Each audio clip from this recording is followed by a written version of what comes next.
Good morning. Welcome to the Hardcore Mortgage Real Estate Business Show. It's September 7th, 2024. We have special shows set up for you, and we got tons of sports lined up for you. I'm Harvey Frieden. He's Harry Glantz. Good morning, everybody. It is fall officially. Oh, not till the 22nd, but Harvey, it is cold out. I'm not here to tell you anything, but it's cold out. Got the North Face. Yeah, we're all long sleeving it here. Yeah, but anyway, it's good football coming up. We know that. Tons of great stuff here on 97.1 The Ticket. We're going to give you 1 hour of the Hardcore Mortgage Real Estate Business Show. Nick Casteel joins us from Fine New Keys Real Estate Group. Hey, Nick, you've been on before. Hey, thanks for having me, guys. Great to have you. Of course, the one and only, not the none and only, the one and only, Either Lisa way. Lawson. How you doing? The one and only. Thank you. Hey, Lisa, Morning, thanks for, everybody. of course, bringing Nick in this morning. We got tons to share with you. The mortgage world is happening. Home buying season is never ending here in Southeast Michigan. So we're getting into that point here where purchase applications, a little bit higher last week. Just a little hint that these interest rates have dropped a smidge, and it's starting to get built into the rate environment. Just a little talk increases the purchase environment. Well, a lot of publicity out there about what rates are going to do, home buying, listings maybe coming on the market. But we're here to set the record straight what's going on. Rates have dropped, but they dropped a week ago, 2 weeks ago, 3 weeks ago, and then went back up. The Fed's going to make a move. Some people think it's going to be 50 basis points. Other people think it's going to be 25. I'll give my prediction later in the show.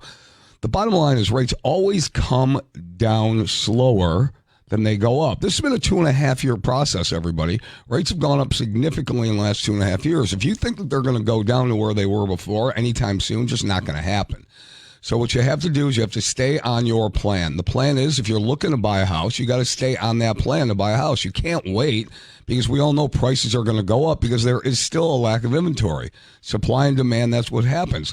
And then if rates go down, do you think that's going to mean less people are going to come out of the woodwork? No, more people are going to come out of the woodwork to buy. So right now, the time is now if you can, and we always say this, 24 years on the radio, 35 years in the business, we always say you have to do what's right for you and if you can afford it. There's no such thing as growing in. I've heard this my whole life in the business. Growing into your mortgage. This isn't a pair of pants. Okay, this is a mortgage. I mean, this is your payment. It's going to be fixed forever. And don't do the crazy thing about an adjustable rate mortgage and grow into that. You want to lay your head down. This is my opinion only. If you want to call me up and argue about it, we can do that too. I'd love to hear you. You want a fixed rate because you know what your payment is going to be every single month, and you can lay your head down on your pillow with your family. Fixed rates are good for the majority of the population.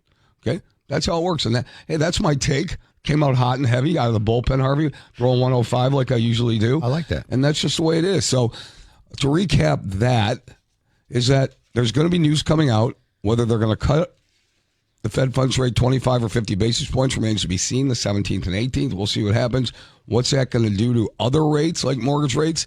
I got a feeling our rates are, the mortgage market is pretty steady and rates they're under 7% now. They're not going under 5. Okay, they're under 7 right now. That's still very, very good. Very good. Hey, Nick, I like what Harry said there. Now, these lower rates are going to bring more buyers, more competition. Now, that's going to bring on another situation with funds to close, overbidding on these homes. What are you seeing in the marketplace as we're cruising here into the home buying season of the fall of 2024? Yeah, I'm glad you put it that way because I've been telling people for the last 2 weeks, don't forget, in Michigan, the home buying season is realistically all year round.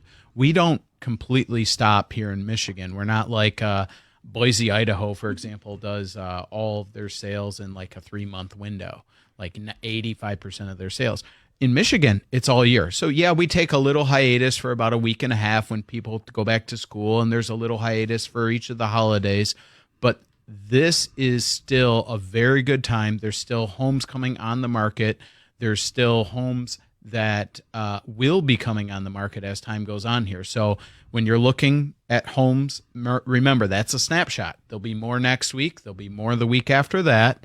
And when you're thinking about putting your house on the market, don't forget, people aren't afraid to go out and look at homes. Yeah, it's 60 degrees out. It's a nice day today. It's a little bit colder. I get it.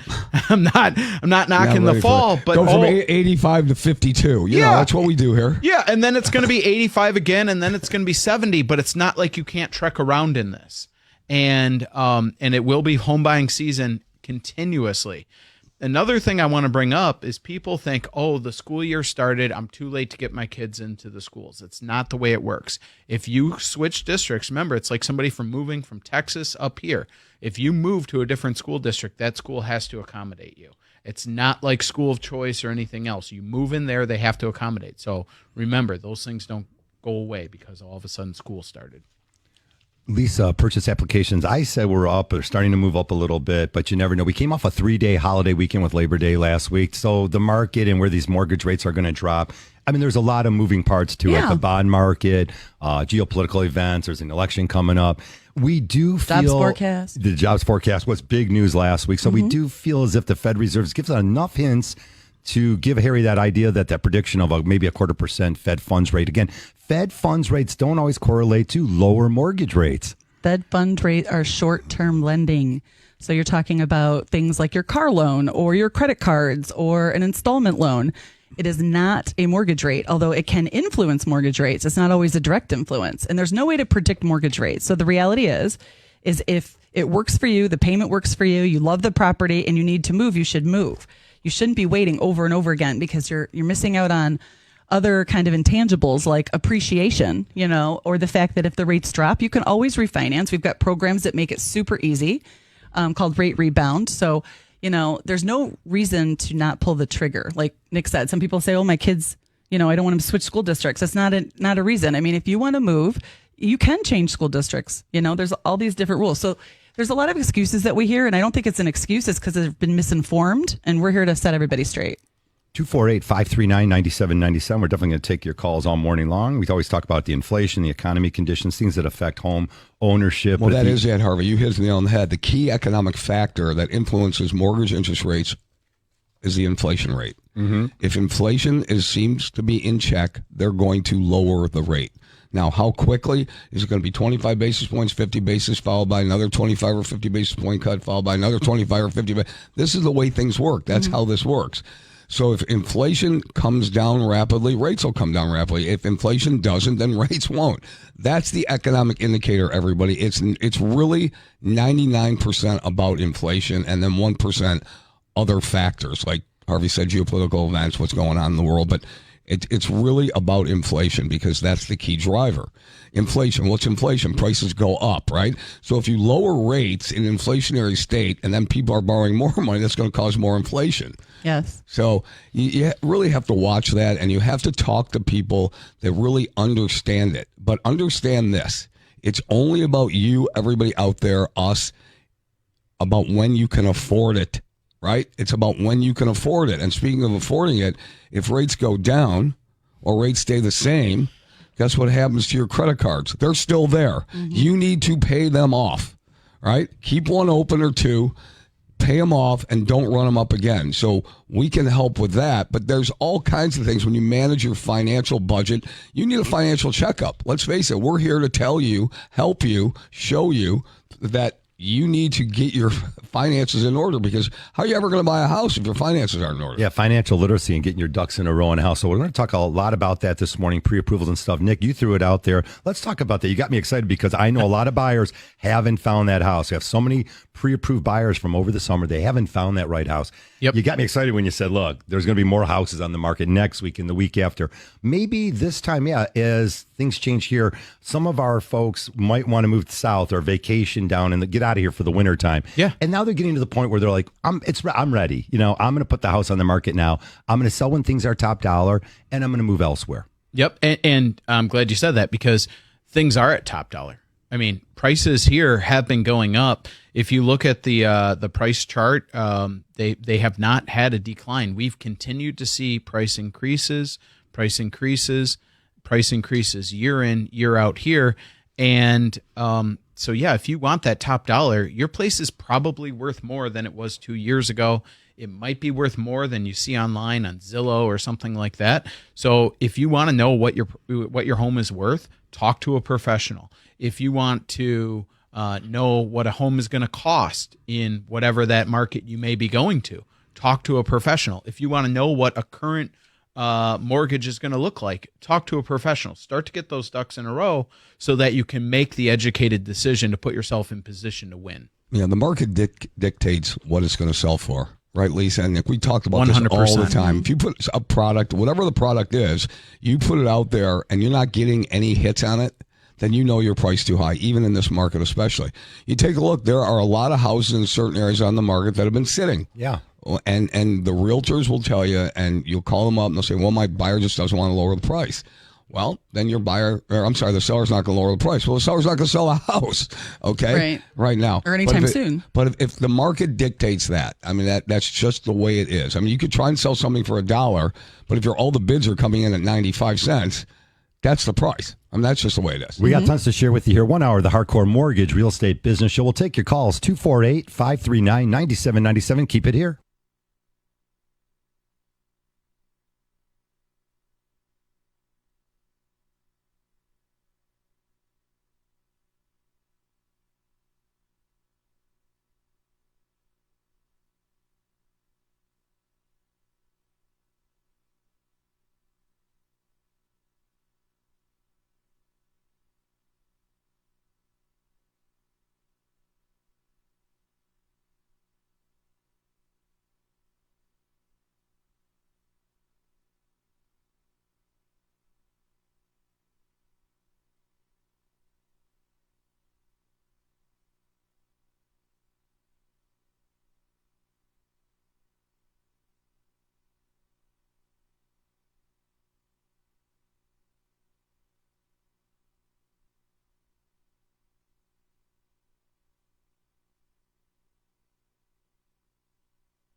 All righty, welcome back to the show. Having some fun here this morning. It's the Hardcore Mortgage Real Estate Business Show. Again, sponsored by Capital Mortgage Funding, a 1-800-LOW-RATE, the best mortgage banker. You can catch us there all weekend long and all week long. 1-800-LOW-RATE, the best mortgage banker. Powered by CMG Home Loans, NMLS 1820, Equal Housing Lender.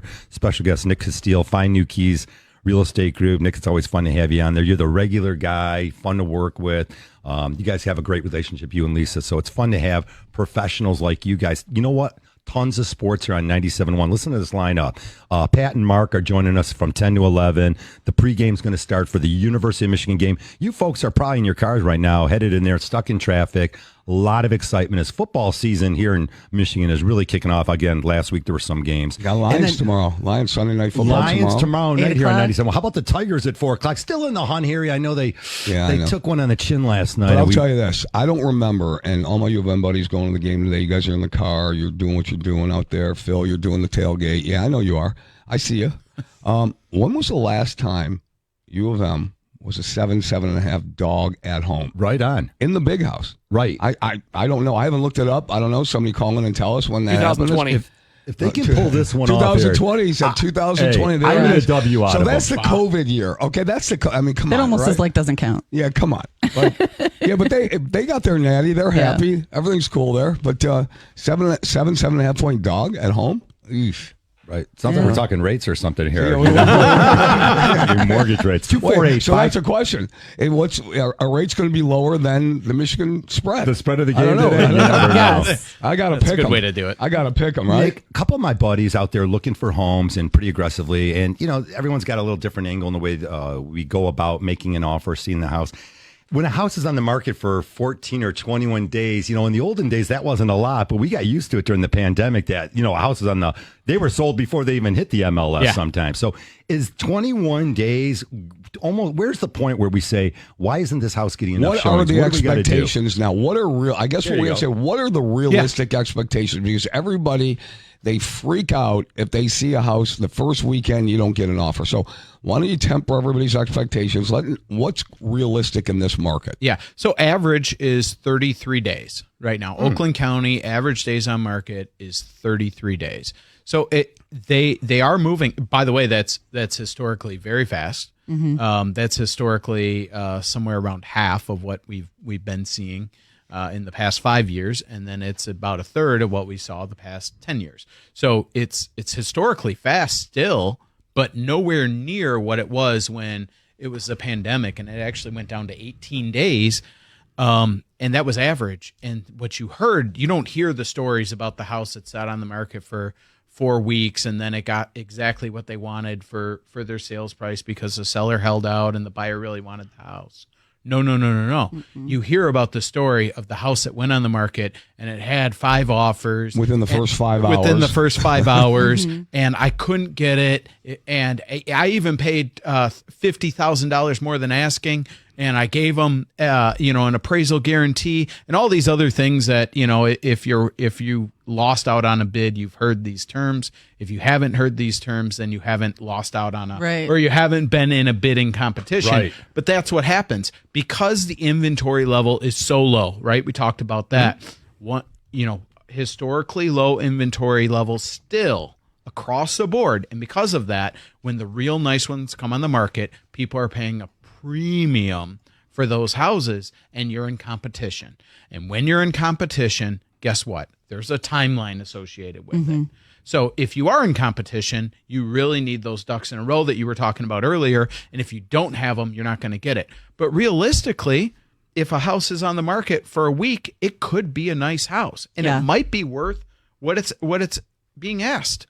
We don't know that. That's where you bring in your team. Lisa, let me go with this, and then you join me on this one. A smart buyer is not only completely pre-approved and ready to close within 30 days, but they walk in a house with knowledge. So maybe they've got a flashlight in their car, or the realtor does. Now we can look at the furnace's age. We can look at it. We can look at the hot water heaters, the rust around it. We can start doing our own home inspection just in case, as you mentioned, Nick, we're smarter than everyone else.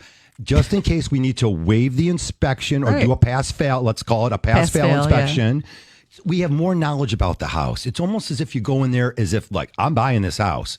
Now you have that confidence because you know what you're getting. Yeah, I mean, I think being prepared like a Boy Scout. I know that's a joke, but I mean, it's so important nowadays. You have to be prepared with your approval. And sometimes you have to have an approval that can pivot. You know, we might have an approval that says, hey, we're putting 20% down, but you find a house and you realize there's 4 other offers and you maybe want to adjust that so you can put 10% down and make a larger appraisal guarantee. There are other things that you can do to make sure you get the house of your dreams, whether you find it in the first day, the first week, or the first month. And, you know, I think there's too many people who are like, oh, well, I only have XYZ and I don't know how else to structure this. Working with lenders that can help you pivot on a dime. Like everybody here in this room works weekends. You know, if people are out looking at houses today, you don't have to wait till Monday to call me. That's not the point.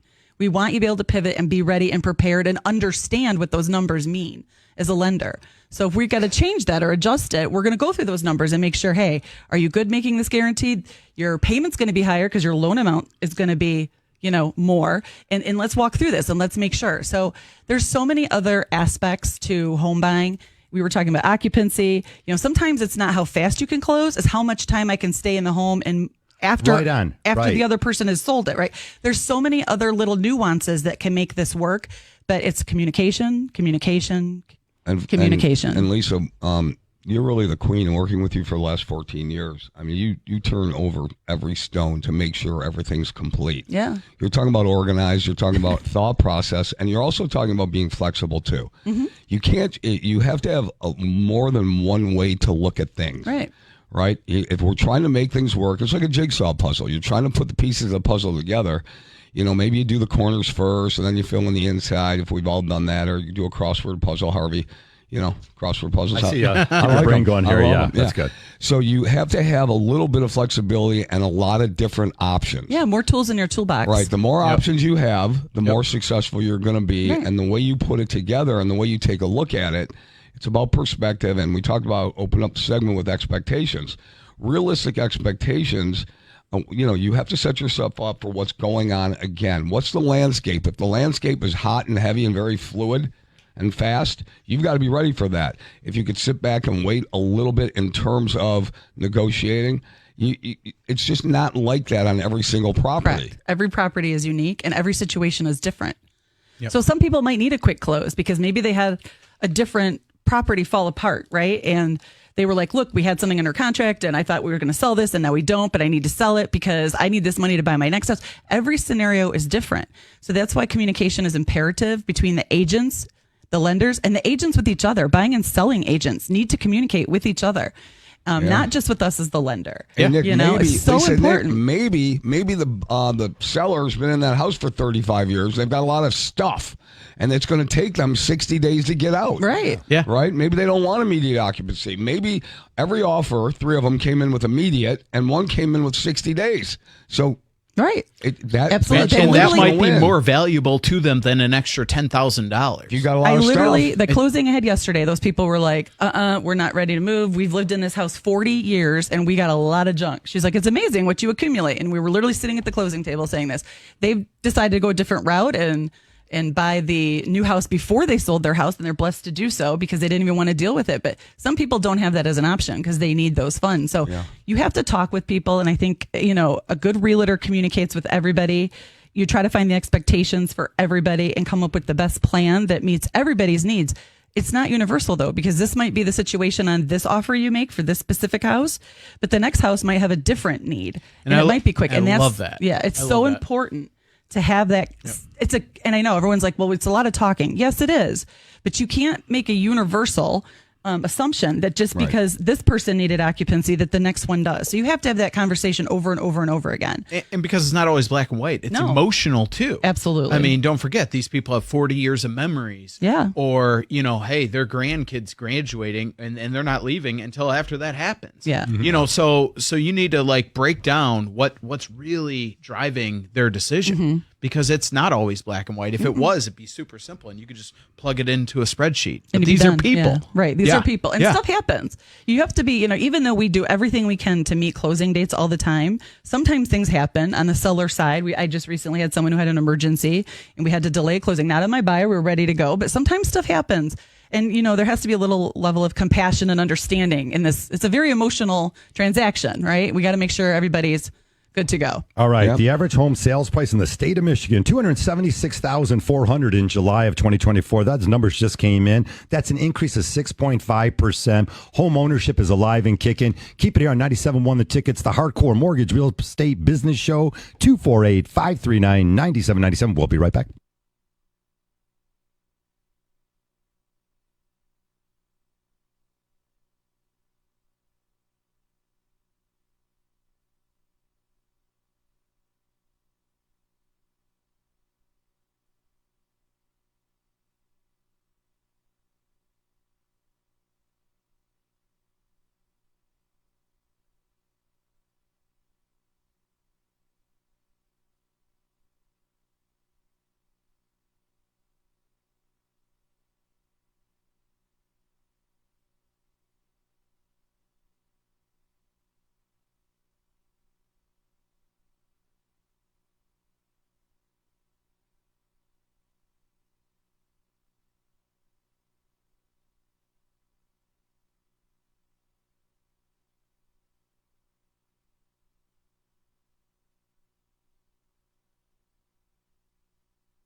All right, welcome back to the show. We give you 1 hour again, up till 10 o'clock, the Hardcore Mortgage Real Estate Business Show. Guys, we love sports. Don't ticket text me that nonsense. Dude, that could be the greatest ticket text ever. For everybody out there, we got a guy who says, big Michigan game on. What are you talking about mortgages and real estate for when the Michigan game's on? So here's the story. If you guys just listen to us, maybe we can get you more money. You got an angle here, Harry. Maybe we can save you money so you can take it and lay it on the money line or take the dog or whatever. So if you listen to us, maybe we can put more money in your pocket. I can expand on that a lot more. Also, sure. Yeah. Got some locks for you. Hey, 248-539-9797. We do got a call coming in from Detroit. And if you're ready, let's put Bill on the line. Good morning, Bill. Welcome to the show. Hey, good morning. I just have a quick question about mortgages.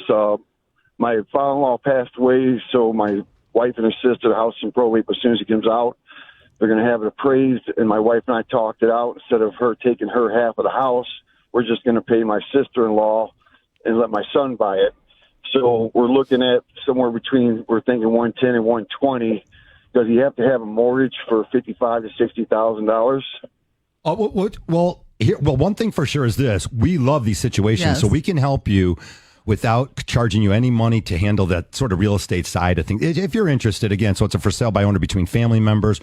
We could orchestrate the transaction based on how much funds everyone involved wants to walk away with. Let me give you a quick example. We can establish a 20% gift of equity, and if your son has good enough credit to get a conventional mortgage, he would not pay mortgage insurance. So there's a gift of equity built in that we can build in the transaction. This gets a little technical here.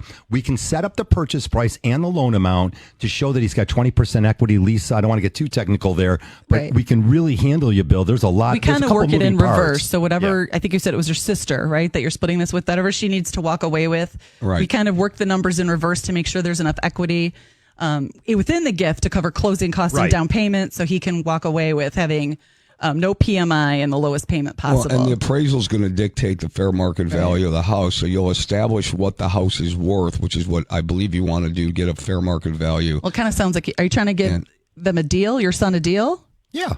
Well, like I said, instead of when it comes time to sell the house, instead of selling it to some random person, Right, in the future. we're just going to give my sister-in-law whatever the half would be, of the appraisal would be, Right. and then sell it to my son for the rest. I just don't see why he would need a 20 to 30-year mortgage for $60,000, we'll say. Well, you whatever he might wants. not. It depends on Right. what the payment is, what you want him to afford, and everything like that. And Lisa certainly can call you after the show and go over that. And also set up an appraisal situation where you'll know what the house is worth, fair market value, so you can give that to the other party. You'll know what the value of the house is. Lisa, I don't want to get tricky here, but also, if you wanted, Bill, you could put someone's name on the title of this house, right? You can put someone's name on the title of the house. And if he has good credit after 6 months, he could do a cash out refinance and pay the other people off. So your sister could get paid off that way. And So the house is already in probate, though, so it's a little bit different. it's in yeah, probate. Yeah, I think he said it was in probate, correct? Yeah. So they're not going to let you be doing any of that at but this not point. for much longer because it's already been over a year. Yeah. So it's going to be done soon. Yeah. They're going to close the probate soon, the case? Yes. Okay, yeah. Yes. There's a lot of different ways we can structure this to make this work for him, whether it's keeping the payment low or making sure he's coming with no money to closing, but there's different ways to structure this through a couple different programs. We're absolutely happy to help. We get involved with these situations sometimes ahead of time. It's always best when we know about it. And then we're like, look, if that's what your intentions are and your sister's on board, we start putting people on title to avoid probate. Our goal a lot of times is to keep that situation out of it. That's what we do on the radio show. 24 years here on the radio show, just giving some advice out there on here. It's very important. Doing trust and estate planning, it's so key in family situation to avoid this probate situation. But it sounds like they've got good communication. Yeah, they do. Yeah, it sounds does. like they've already have it established on what's going to happen, and that's pretty key. Yeah, so it's just structuring it that makes the most sense to get everybody, all parties get what they need out of it. Yeah, Bill, it's all free. We'll give you a call after the show. Lisa will reach out to you. Yeah. And again, just maybe share some information with your son and break down the numbers and try to put him in the right situation. So it's really easy. And again, like you said, he's only going to be borrowing about $60,000. So hopefully it's going to be very affordable for him. And he might not need a 30-year fix. Exactly right. You might be able to Might afford not a need 10 or a 15-year. Fair enough. 248-539-9797. Do you have something like that coming up in your family situation? And what I'm talking about is our folks get a little older, my mom's 83. There's going to become the point where she needs maybe to get out of that condominium or whatever the situation is. And then maybe we have to look at each other and say, well, there's a trust set up. But if you don't want to activate, using that trust, there's other things you can do. Ladybird deed in the state of Michigan is still valid. Yeah, Not that's always in all those states, work. but hey, we live in Michigan and a ladybird deed, everyone's that. like, well, I don't want to put anybody on deed yet. Well, it doesn't become activated until death of the person who was on the original deed. So once it happens, it then automatically transfers to whoever's named on the ladybird deed. Everybody thinks that if you have a trust set up, you're a wealthy person. No, that's not it at it's all. not- no. It's a legal protection mechanism, Right. documentation that goes ahead and specifically states what your intentions are to do and to dispose of assets after you've passed away. So you don't need, everybody hears the word trust. Oh, I've got a trust. No. You don't need to be a wealthy person to have a trust. That's just a legal, that's your best wishes and intents for whatever you have to go to whomever you want to go to at whatever time frame spells it out. So And avoid probate. Yeah, and avoid issues. Yeah. Yeah. Lisa, a lot of times we'll take a client in and their situation might tend to lean them towards more of an FHA mortgage. Again, minimum down and the credit scores are a little bit more lenient. So we're pushing someone that way. But now we find out their situation's different. In this situation, anytime you're buying from a family member, if you can establish 20, 25% equity, because they don't need to maximize the sale of the house net, they don't need to net that much. Another family member says, look, I'm going to give him my share of the equity in the house. And we plug these numbers in and we're at 25% equity position, that's a great situation. All of a sudden, he's a conventional mortgage. You know, Yeah. we plug in someone with marginal credit, but now the loan to value is so good, the down payment's so Correct. good, we're able to get them a conventional loan. So you can do these things ahead of time, and there's no charge, no obligation. Absolutely. So sometimes we go FHA because someone has limited credit or maybe not the best score. But, down payment, money talks. The more money you put into it, you may not have been able to get a conventional approval with 3% down, but you can at 20, So there's a lot of different ways to structure things. And that's why you need to deal with experts who know what they're doing. All right, let's throw out MSHDA real quick. The Michigan State Housing Development Authority still offering $10,000 in every zip code here in the state of Michigan. More states have these, and again, we plug it in. I go to mortgage reports, and every state has these down payment assistance. But great news there. You can get the 6 3/8% 30-year fixed right now through MSHDA. They'll give you $10,000. If you don't want them $10,000, the MSHDA program offers a rate of 5.75. There's no discount points. That's 1% of your loan amount charge. You can save a lot of money just by engaging in that program. At least that program has become really easy because their underwriting is only taking 3 to 6 days now. I think they're about 3 to 6 days. Yeah. So not too bad. A transaction can still close at 30, 35 days all day long. Yeah, absolutely. So the other great thing about MSHDA that people don't understand is you can use down payment assistance from another program with the MSHDA no DPA rate. So okay. Absolutely. I closed one about a week and a half ago. So we have the 5.75 MSHDA no DPA rate because they qualified. And on top of it, we did the $25,000 City of Detroit DPA. So they got the low rate of 5.75% on top of the City of Detroit $25,000 worth of assistance. So that's how you stack. That's how you get major bang for your buck. Lisa, I don't think people understand the significance of that. It's a huge deal. 5.75 plus another $25,000. Brand that's forgivable if you maintain that as your primary residence for 3 years. And if you're looking to buy a house and there are maximum income numbers that you can't exceed. Right. There are certain things about the program. But I'm telling you, when you hear the number 575 and the market is at 6.5, 6 3/4, I mean, people, you have to take a look at this and you have to get with people that understand what all the first-time home buyer or the bond programs are in the state of Michigan. Yeah. So you're talking about somebody who maybe, just for example, we'll use round numbers. They may be qualified for $125,000 mortgage at market rate. But because we can stack these programs and because MSHDA is at a below market rate and because I can use that $25,000 to cover not only closing costs, but additional down payment, I now can get this person a $145,000 house or $150,000 house because their loan amount is less. So there's ways to get this done. I will say that obviously that's going to require it's a triple underwrite. I'm not going to make it pretty, right? I mean, and so we have probably 3 days for MSHDA, and then the company that moderates it's National Faith. There's taking 2 to 3 weeks for the $25,000. So you're talking probably about a 6-week closing. Well, because there's a huge demand for the money. There's a huge demand for the money, and they're a little bit backed up. Free money. But it's free money, right? yeah. Right. Yeah. So, but 6 weeks to close instead of you can't rush these closings. It's not realistic. But as long as, again, communication and everybody understands and everybody's on board, why wouldn't you take advantage of these programs if you have clients that are eligible? All right, Nick, Mr. Real Estate Agent here. Yeah, there's this thing going on called the NAR, that National Association of Realtors. You had some huge settlement. It was back and forth with all that. All right, so here's what happens. My girlfriend called me up and said, hey, so-and-so's going to buy a house, her niece. And can you just reach out to her for some general information? I called her last week. She already had signed with a real estate agent who I think is brand new to her and everything. And again, if you haven't even gone out and started looking at a house or you only looked at one or two, I'm not sure that that's your agent. Could be. You might want to interview. She already signed. Someone puts a piece of paper and says, you're paying me 3% as your buyer's agent. No negotiations, no conversation about, we can build this in the price. I know it's important now because it's very important. Everyone needs to be compensated properly. Sellers are still willing to pay a compensation to the buyer's agent. Let's talk about how you're navigating that a little bit. Yeah, for sure. So for anybody who doesn't know, NAR is the National Association of Realtors, and they just did a settlement, and it's been all over the news, and different news stations have portrayed this in different ways. What we are seeing in the industry is that overall, it's still status quo. There's still average commission since the settlement, and again, it's only been about a half a month, is still just under 6% total of the sale. And what I actually think is going to happen is I think the average commissions are going to go up because what we've seen in the industry is that people have been undercutting buyer's agents and they've been offering $1, $1,000, 1.9%, and then sellers would get to the table. The seller doesn't know, the selling agent who's representing the buyer doesn't know, the buyer doesn't know, and everyone sees the settlement statement, and the listing agent just took a bigger percentage for themselves, and they didn't tell anybody. And so the big part of the lawsuit was that things were not disclosed. So it wasn't disclosed to people who was getting paid what from where. And that's what they're trying to stop.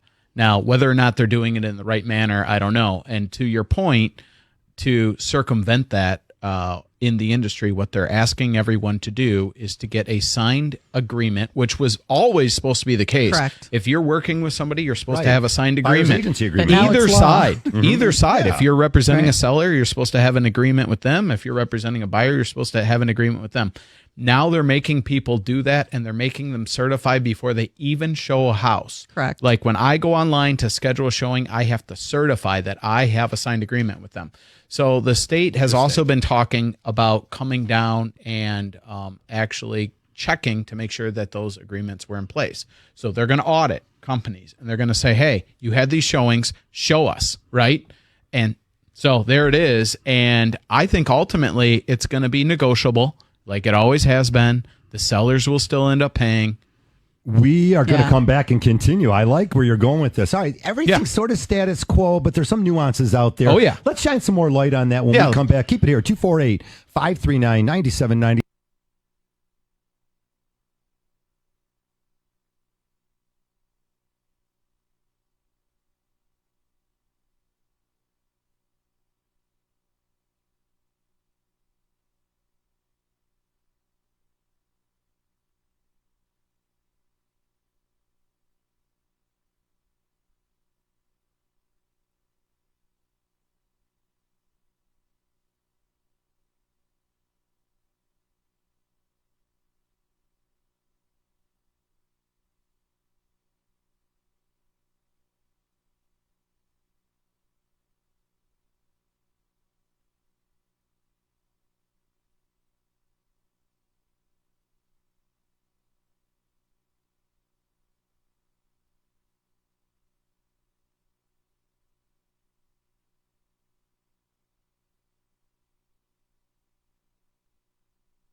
Oh, things are heating up here. It's the Hardcore Mortgage Show, 946. If you're just joining us, keep it here on 97.1 The Ticket. That's right. Pat's coming up with Mark Ryan. They got tons to share with you. Sports are going to be 10 to 11. University of Michigan, the football game. Yeah, here, that's right. At 11 o'clock till 12. Then John Jansen and that Doug intro Carr should be music, I carrying believe the that game. intro music was from the football movie The Replacements. Check it out. Oh, there you go, Harry. Yeah, quiz me on that, Mr. Doing all Football your Guy. sports. You're all doing the all your football sports. guys out there, let's go. Keanu Reeves replacement. Keanu Love that Reeves. movie. We Yeah, were joking love that we could do 2 shows on, many shows on the National Yeah. Association of Realtors. You can advertise that the sellers are willing to pay the commission anywhere but the MLS. Yeah, But exactly. you can do the feature sheets. Everything's negotiable. Everything is negotiable. Let's go to our caller here, Michael. Good morning, Michael. Thanks for joining us here on the show. What's going on? Good morning. Morning. I'm calling because we had a situation come up in my family, and my mother is in a house that is too big for just her, and it's all paid off. And then my wife and myself and the kids are in a smaller house that I still have a mortgage on. And the idea got brought up, what if we were to trade houses? Where my family of 5 gets the 1,800 square foot house, and her by herself is in the 1,000 square foot house. I like this plan. Sounds great. I've had 2 clients do it. Yeah, 2 we said firemen trade swap houses. houses. That means you're just going to move in her house. You're going to put her in your house, and who's going to pay the mortgage? I mean, I think what he means is you want to sell. Yeah. You want yes. Do you want sell each to other buy each her other's house, or what do you want to do with it? I don't know. I don't know what would have to be done. She said she would have no problem, but she would still like me to make the payments Correct. on my house, which isn't a problem. But I don't. Is that something we can do? Is there? Well, we have to The I honest don't even know answer where to is begin. the honest answer is it'd be better for you to actually complete a sale, pay off the mortgage, right, for her home. So you would give her money, whatever the amount is, I don't know what you owe, and actually do a true sale and swap. That way you would have a legal documentation. You'd both be on the tax bills. You'd both be on the deeds. You would have true mortgage to make sure there's no additional liens for some reason. You can avoid some transfer tax by Avoid selling the transfer family tax members. because it's a family member. Yes, there's ways to do it fairly inexpensively. But to do an official swap, what'll happen is you're going to go pay this mortgage for the house that you're currently in, but you're not living there. Right. Notices are going to go there. It can get messy technically, and if you bought it as a primary residence and move out, if there's other siblings involved, that can get ugly. Hey, mom gave you the house. She's supposed to, all that kind of weird stuff too. It would be better just to do it like whatever.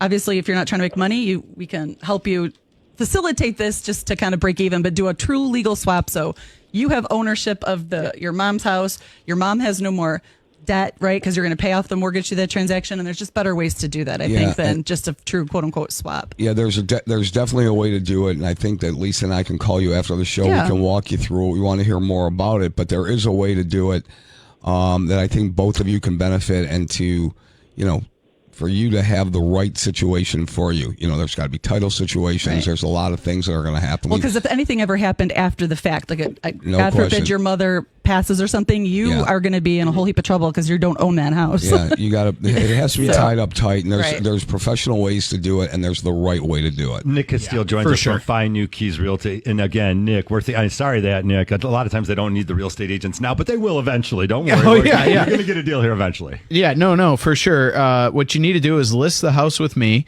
and then buy it with me. Something No, like that. I'm just Something like that. kidding. He's kidding. That's a different caller. Yeah. It's just a joke. Yeah, we'll call. Lisa and I'll talk Yes, to you this after can the be show. done as a for sale by I've got owner. a certain idea that I'd like to run by you, and we'll go from there. Yeah. It's a great call, Michael. Thanks for joining us today. Enjoy your day. Thank you very much. Yeah, that's not an unusual situation. No, That's what's happening. Yeah, no more question. and more of it because the lack of inventory and your family's growing and all of a sudden, like this great situation. Mom doesn't need the 1,800 square feet. 1,000 square feet would work better for her. So there's definitely a way to do it. And more of this keeps popping up. Pocket listings are popping up also. So little different nuances in real estate over the last couple of years. It's always changing and evolving, Harry. One of the things, though, that's changing the mortgage industry, I always think, whenever they make these huge changes, it really doesn't, it seems like as if it doesn't help the consumer. It really does. It seems like just too much out there. And at the end of the day, people are finding different weird angles. Well, it's about disclosure, okay? In the real estate industry right now, the National Association of Realtors are ruling that ruled against them. Somebody did something wrong. They didn't disclose properly. Huge lawsuits going out, and so this came into effect. The mortgage industry, it happened in 2000, look at 2007 to 2009. Before that, people didn't need to be licensed. Only one person needed to be licensed in the office. Now everybody needs to be licensed and writes a mortgage. I always thought it was insane that every individual didn't need to be licensed. And by the way, I'm going to tell you out there, I'm going to throw it out there now, and I hate to do it. There are a lot of mortgage shops out there where everybody isn't licensed. Yeah, it's some bad players out there. And it's a bad deal. It is. And don't get caught. That's all I'm telling you. If you guys out there, you know who you are. You got two people licensed and you're throwing everything under their name. I mean, it's just not the way to do it. Everybody in our office is licensed, insured, bonded individually. That's the way it is. That's the way the state and the NMLS wants it to be done. So you can't hire unqualified people and discuss mortgage rates. Yeah. And you're dealing with a lot of money, sure a lot I'm of going to get a families. call. I'm sure I'm going to get a call that That's says, okay. no, Harry, you can do it that. No, you can't do it that way. That's just, it's not, not right. And don't tell me you're not talking about rates, costs, and programs. You totally are. Because you are. And we know already, you are. And I already met a guy at a cigar shop, and it turned out, or he was selling hookahs one day, and he said, I said, you got a cool shop here, man. He goes, oh, I'm actually a loan officer. Yeah. So I was just playing around with him. He didn't know who I was. And I said, oh, what's your NMLS number? And he goes, I don't have one. Yeah. I heard you can't talk to people. He's like, in our office, they just tell us to use our office number. He's a realtor too, actually. Yeah, he could be And an appraiser. But anyways, I digress. There are a lot of programs out there that, and the reason why we do the show for everybody out there is we want to give you the right advice. This is a consumer advocacy program. It's not a 1 hour long commercial. All right. If you want to check us on that, go to our record. 24 years of giving people nice advice. And we're not saying that you have to use us. We're just saying that just go ahead and put qualified people on your team. And when you have existing relationships, depend on those existing relationships and the people that treated you properly. Mm-hmm. They're your first call. Period. End of discussion. Absolutely. Right? That's your first call. All right, something popped up on one of my transactions. I'm going to share it real quickly. Is we made an offer on a house that had been on the market for a little while. It was accepted. The home has well and septic, and we found out quickly that the other people had problems with the septic. Yeah, it didn't really pass. Well, it sort of passed, but they said that it was an old system, and it scared these buyers away. Our buyer slid in and said, I'm good with it. He's got some extra money. He likes the location. He likes enough about the house. But now the well came back and the well report, and it has bacteria, E. coli, and it has to be chlorinated. Treated. But they knew this. The listing agent knew this a month ago because there was already a well and septic report. Yesterday, I'm scrolling through Facebook, and I see that she puts out there, does anybody know of a good well company? Yeah, Google it. Yeah. You've had a month. You've had a month. Like, yeah, Google it. And we're supposed to close on the 17th. I'm running out of days. I'm having a nervous breakdown. I wonder why people think I'm nuts. Nick, what's going on Was that her here? actual voice, Harvey? It might have been. People are lazy. Nick, well and septic. If your sellers have one, why not get a well and septic report with the listing when you list it? Oh, Why man. not? I can't tell you What's how going many on? times this comes up. And you can't, there are certain things when you buy a home that you cannot live without. Water coming in and out of the home. Thank you. Heat. Are so important. And you can't, I just looked at a property the other day, and the property didn't have access to water. It just had a tank. And they said, we don't know if access will be able to be found. And this has happened a few times in my career where this has popped up. And you know what? It's all about disclosure. If they knew about it, they legally should have to disclose. Mm-hmm. If they didn't know about it, once they find out, they should have to disclose. And look, if you're selling a house, wouldn't you rather know, so that you know if you're going to be in a legal situation, and you know how, whether or not you have to fix it, and you know how to price it correctly? These are the biggest things that people look at. It's like the foundation.